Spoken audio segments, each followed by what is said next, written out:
Está no ar mais um Resenha, o programa que fala sobre literatura, novas ideias e, claro, muita arte. Hoje eu recebo aqui nos nossos estúdios a professora Ana Lúcia Trevisan. Professora, seja bem-vinda. Tudo bom? Obrigada pelo convite, é um prazer estar aqui com vocês. Professora Ana Lúcia é doutora pela USP, com ênfase em literatura espanhola e hispano-americana, é isso, né, professora? Isso. E também é professora aqui no nosso programa de pós-graduação em letras. E hoje nós vamos conversar um pouco sobre o Carlos Fuentes, que morreu o ano passado, né? Sim. E a professora tem um livro chamado Espelho Fragmentado de Carlos Fuentes, que é esse livro que eu tenho aqui nas minhas mãos. Professora, quem foi Carlos Fuentes? Bom, Carlos Fuentes é um escritor mexicano, nascido no século XX, nasceu em 1928 e faleceu mesmo o ano passado, em maio do ano passado. Ele é um escritor que a gente pode pensar, assim, é um tipo de escritor, um tipo de intelectual latino-americano que quase a gente não vê mais aparecer. Ele tem uma formação muito erudita, um homem de muitas leituras, que morou em muitos lugares, tanto da América Latina como do mundo. Foi professor, foi catedrático em muitas universidades e um autor de muitos livros, muitos romances, livros de contos, obras ensaísticas, textos que discutem literatura, ensaios sobre literatura, escreveu em jornal, fez programas de televisão. E, acima de tudo, uma questão, eu acho que o Carlos Fuentes é uma pessoa prolixa, né? Se nenhum livro dele é curto, as pessoas falam, nossa, mas os livros dele são enormes, ele é um sujeito com sede de escrever, com sede de falar e de opinar sobre as coisas. E lógico, em termos de ficção, que foi a parte que eu estudei da obra dele de forma mais atenta, é um grande ficcionista, né? Um sujeito que cria histórias mesmo fascinantes. E como que foi o seu primeiro contato com o Carlos Fuentes? O que você leu a primeira vez? Foi uma indicação? Você que ficou curiosa? Como que foi o seu primeiro contato com a obra dele? Bom, o primeiro contato foi ainda na graduação. Eu li um conto dele chamado Chaquimol. Foi um conto que depois eu trabalhei várias vezes e até hoje esse conto aparece na minha vida. Eu tenho que falar dele. Eu acho interessante que essas coisas se repitam. Conheci ainda na graduação, tive a ideia de, talvez, no mestrado, literatura mexicana é pouquíssimo estudada no Brasil, e hispano-americana de uma forma geral, mas mexicana mais. Era uma época em que a gente não tinha facilidade, não tinha como comprar os livros importados, existiam muitos, eram poucos os livros do Fuentes que nós tínhamos na biblioteca.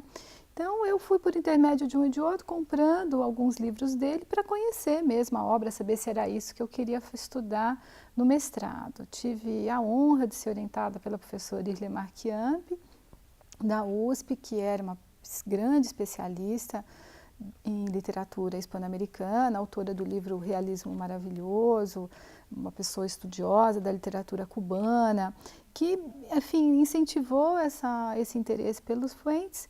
E uma primeira compra de livros foi por intermédio de um amigo dela que viajou ao México e me trouxe uns livros, e o livro que ele trouxe foi o Terra Nostra, que eu nem sonhava em trabalhar na minha vida, era um livro que eu sabia complexo. Ela falou, não, esse livro não, no mestrado.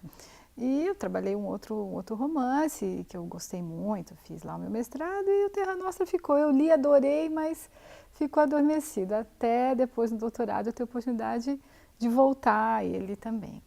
E também no romance Terra Nostra, mas na sua obra em geral, o Carlos Fuentes ele mistura um pouco de história com literatura, ele mistura esses discursos, né? Como que a gente pode, por exemplo, observar essas diferenças no discurso do Carlos Fuentes, entre um discurso literário, uma coisa que ele está simplesmente na ficção, e ele mistura, como que ele faz isso, essa coisa do histórico com o literário?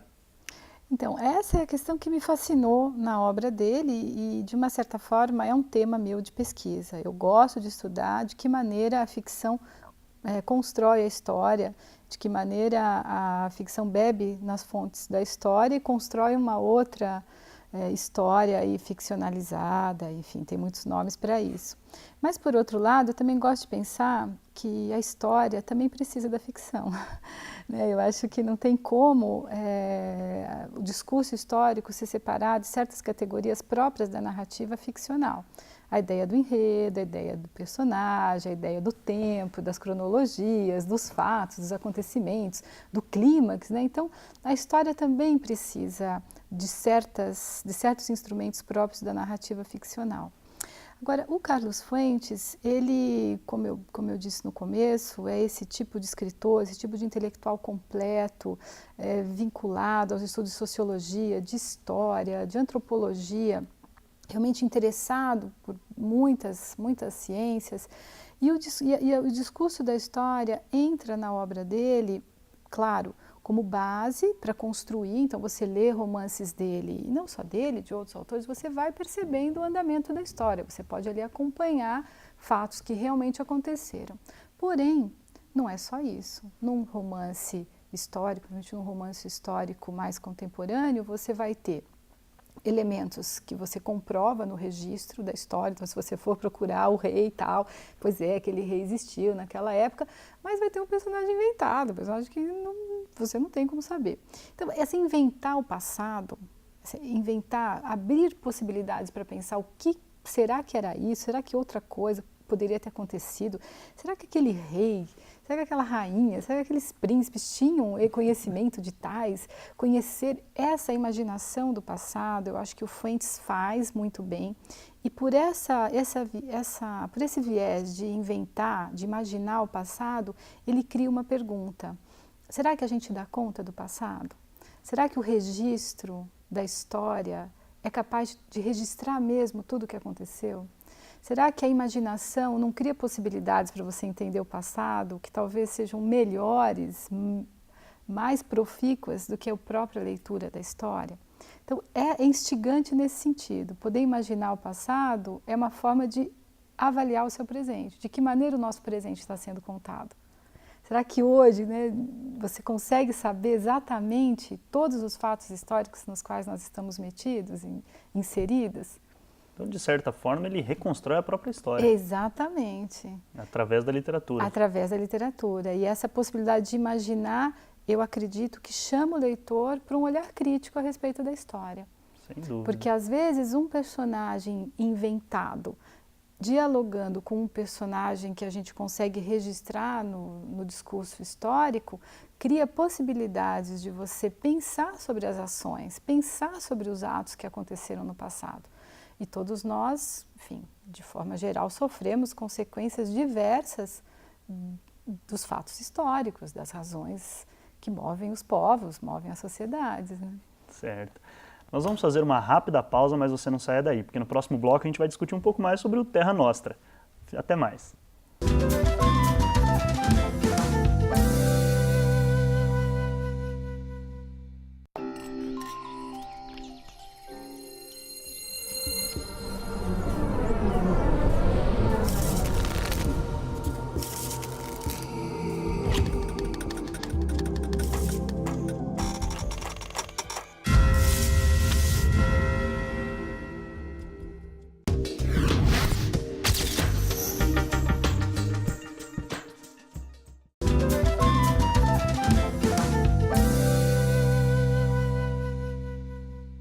Estamos de volta com Resenha, hoje conversando com a professora Ana Lúcia Trevisan sobre o Carlos Fuentes, um autor que morreu o ano passado, mas que foi muito importante nesse contexto hispano-americano. Professora, o que é o Terra Nostra, essa obra do Fuentes? Por que ela é tão famosa? Bom, o Terra Nostra é um romance do Fuentes de 1975. Por muitos críticos, ela é considerada a obra maestra dele, a obra mais importante, ainda que ele tenha inúmeros romances, enfim. Essa é uma obra que ela faz parte de uma certa forma, de uma tendência na literatura hispano-americana dos anos 60 e também 70, que eram obras de ficção, romances, na sua maioria, que tinham como intenção discutir a formação das identidades do continente. Então, não somente o Fuentes tratou desse tema, e no Terra Nostra isso aparece de maneira muito evidente, muito forte, mas outros escritores como Garcia Marques, o próprio Cortázar, o Alejo Carpentier, cubano, o Vargas Llosa de alguma forma, enfim, houve uma preocupação num período da América, nas letras hispânicas, em tratar de discutir um pouco os sentidos dessa identidade dos povos latino-americanos. O Terra Nostra, ele vai discutir justamente isso. Então, o próprio nome Terra Nostra é uma alusão ao Mare Nostrum dos romanos, né? Enquanto ali todo o oceano parecia pertencer ao Império Romano, o Terra Nostra começa a discutir a conquista da América, primeiramente investigando quem eram esses espanhóis, donos dessa Terra Nostra, tanto europeia, depois do Novo Mundo, quem foram esses monarcas, que foram os protagonistas primeiro da descoberta e depois da colonização do Novo Mundo. Então, o Fuentes, ele deseja não apenas contar a história da descoberta e da colonização da América, ele faz, de uma certa forma, um mergulho numa história das mentalidades. Então, ele vai tratar de perceber o que era aquela corte do Felipe II, ele vai para o Novo Mundo, ele vai tentar entrar, né, no universo das culturas pré-hispânicas, discutindo, reelaborando na ficção essas mitologias, e aí ele trata do encontro dessas culturas. Então, o Terra Nostra é, de uma certa forma, um romance histórico que constrói esse momento do encontro dessas duas culturas extremamente ricas e complexas, cultura europeia de um lado e cultura indígena mesoamericana de outro, e dessas relações tem uma discussão, existem muitas teses dentro desse romance sobre justamente quem é esse sujeito, né, latino-americano que nasce com essa bagagem cultural. E eles falam também que essa obra é um labirinto na sua narrativa, porque penso que é também essa questão dele trazer esse lado histórico e colocar um pouco, talvez, a sua ficção ali no meio.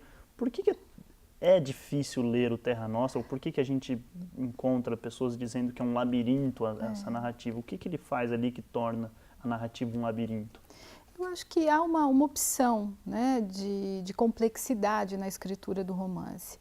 E esse labirinto é porque realmente não há linearidade.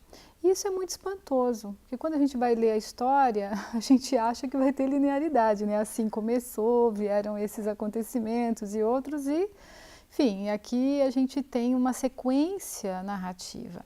O Terra Nostra procura, é como se essa sequência dos fatos tivesse sido toda estilhaçada, né, como se fossem fragmentos, fossem pedaços. E conforme você vai lendo, você vai conseguindo identificar, precisa de um pouco de boa vontade. É um texto que exige um leitor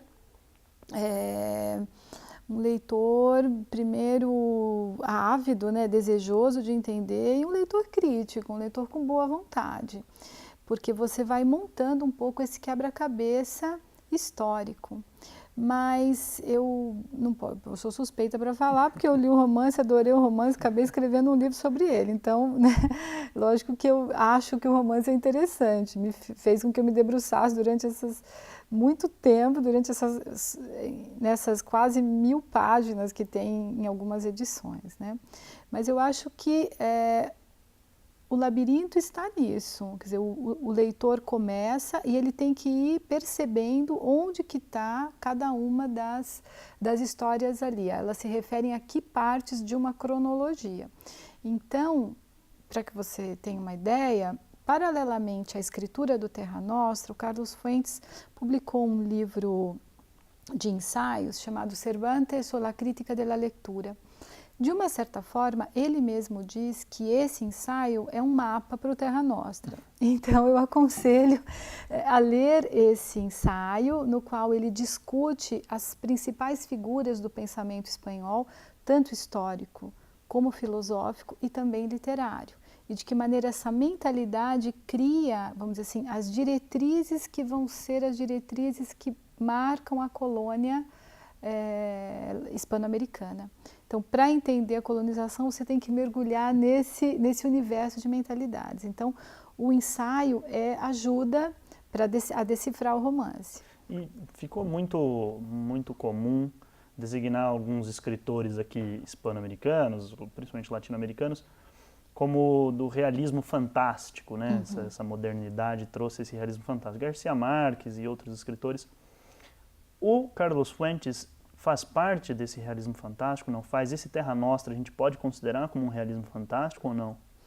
Eu não colocaria dentro do paradigma do realismo fantástico. Eu acho que o Fuentes, ele é um autor que escreveu textos que estão vinculados à narrativa fantástica, então você vai ter textos como Aura, que é uma novela, um clássico do fantástico hispano-americano. Você tem Na Família Lejana, que também envereda por esse caminho, Constância e Outras Novelas para Vírgenes, são também textos, contos que têm esse viés do fantástico, mas eu não colocaria nem o Terra Nostra, nem o Carlos Fuentes como um escritor, vamos dizer, marcado por essa temática do fantástico. Ele dialoga com isso, ele escreve sobre isso, como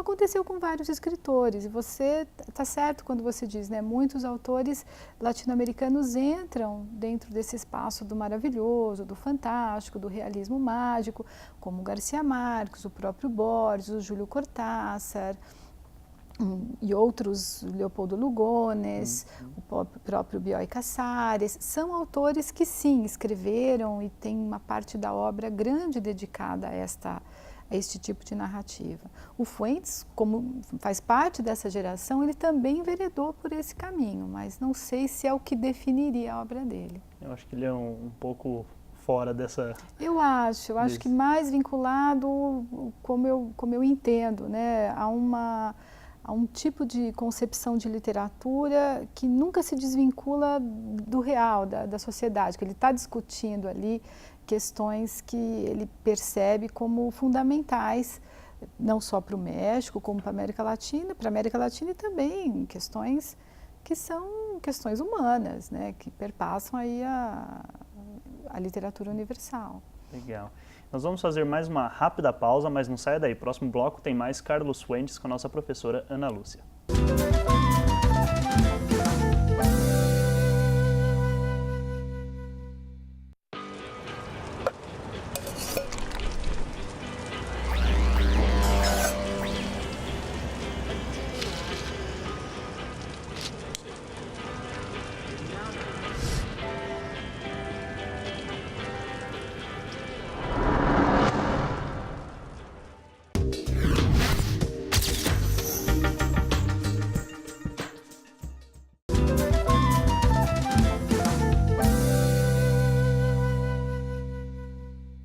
Voltamos com o nosso resenha, hoje conversando com a professora Ana Lúcia Trevisan sobre o autor Carlos Fuentes.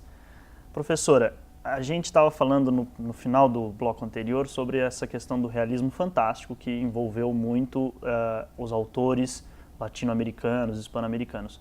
E houve também um chamado boom da literatura em que o Carlos Fuentes, não sei se estava ali no meio, não estava. O que foi esse boom? Bom, o boom, é bom pensar que teve o boom, né? O boom, a palavra é pelo barulho mesmo. Pela primeira vez, as letras do continente aparecem no cenário internacional. E nesse sentido é bom pensar que teve um boom literário, devido à qualidade e uma certa diferença nessa forma nova de narrar que esses autores estavam exercitando, e teve um boom editorial, né? A literatura passa a ser publicada.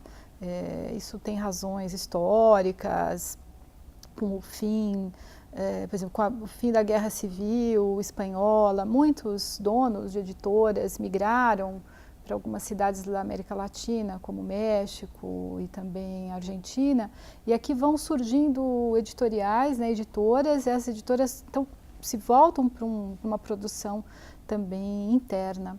Então, esse boom editorial levou adiante esse boom literário, né? Uma coisa que caminha junto. E o Fuentes, ele participa desse momento. Os escritores mais importantes do boom, sem dúvida, são o García Márquez, o Vargas Llosa, o Carlos Fuentes e o García Márquez eu falei, né? Isso. Então, esses autores acabam, vamos dizer, criando uma nova onda, né, de escritores e leitores. Isso passa a aparecer, então tem esse fenômeno literário conhecido como boom. Depois vai ter o pós-boom, depois tem a crítica feita ao boom, porque isso aconteceu nos anos 60 e 70. Então, nesse momento, os autores publicaram obras como 100 Anos de Solidão, La Ciudad de los Perros, do Vargas Llosa, o Rayuela, do Cortázar, né, o Jogo de Amarelinha, que é de 67. O Fuentes publica tanto Aura como A Morte de Artemio Cruz, que são de 62. O Terra Nostra vem pouco depois dessa primeira efervescência do boom. E aí, pela primeira vez, as pessoas passam a querer escrever, os outros escritores passam a desejar escrever como os escritores hispano-americanos. Então, o Cem Anos de Solidão tem uma importância no momento do boom, e daí a questão do realismo maravilhoso, do realismo mágico, porque essa nova forma de narrar. E essa nova forma de narrar é interessante a gente pensar, porque dentro das discussões sobre identidade, que eram temas, vamos dizer, frequentes na literatura hispano-americana, não era só no boom que as pessoas discutiam isso. Desde antes, a literatura, vamos dizer, teve inserção e buscou falar dessas questões. A questão do boom é que estes autores vão procurar uma forma de narrar diferente. E aí há uma afirmação de uma identidade ficcional também. Não é só discutir o tema das identidades, é encontrar uma maneira particular, própria, né, dessas nações híbridas, com influências e marcas culturais indígenas, africanas, europeias. Havia que encontrar uma forma narrativa, uma forma de lidar com as palavras, uma forma de contar os fatos de maneira diferente, afirmando no tema e na forma uma identidade, algo que tornava essa literatura única, singular. Então, o boom é um pouco isso, é essa forma singular, diferenciada de contar de histórias.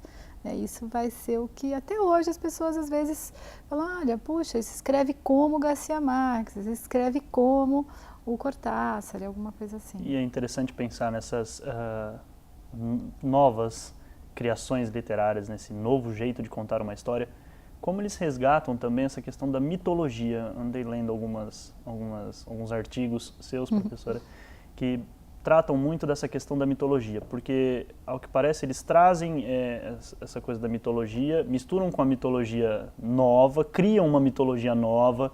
Quer dizer, como que eles transitam nessa questão de mitologias, de culturas diferentes? Como que o Fuentes faz isso? O Fuentes ele tem quase que uma obsessão por essas questões dos mitos antigos, pré-hispânicos.